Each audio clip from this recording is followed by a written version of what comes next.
Hello, my dear students. How are you preparing for your exams? Today, I want to give an important concept on sociology, that is the concept of the generalized other. There was one famous sociologist by name of George Herbert Mead. He is famous for his theory of symbolic interactionism, and it is a social theory, and among his theory he has given the concept of generalized other. Now this term is referred mostly to a development of child, that is it is developed in the field of child psychology, and argued that through game and play the child learns to take on the role of the other.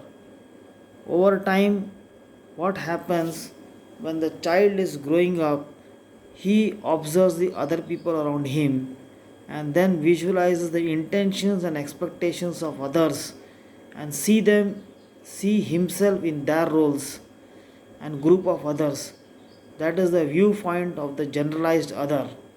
Now the meaning generalized other is being told as the other person to whom the other person becomes a role model for the child, and the attitude of the child is to imitate the other persons, and those persons are called as generalized other, that is called the larger community.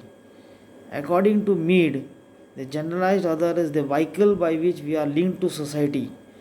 When the individual will grow up, he will encounter multiple peoples, and multiple generalized others will come in his life as he moves on various groups or networks or crowds.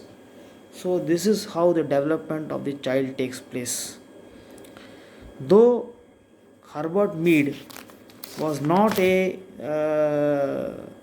writer of social psychology, but three books on his subject: The Philosophy of the Present, published in 1932, Mind, Self and Society, published in 1934, and Philosophy of the Act. These were published posthumously by students working primarily with notes from his classes. So, after his death, these were published. Of this volume, the material dealt with in mind, self, and society are clearly the greatest impact, had a greatest impact on the sociological community.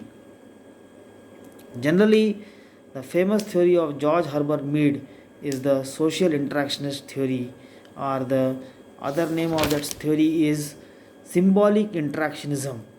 That is, we interact society in the society, people interact through symbols rather than words, and every symbol has a special meaning and special value attached to it. So symbolism has come from, we can say, George Herbert Mead.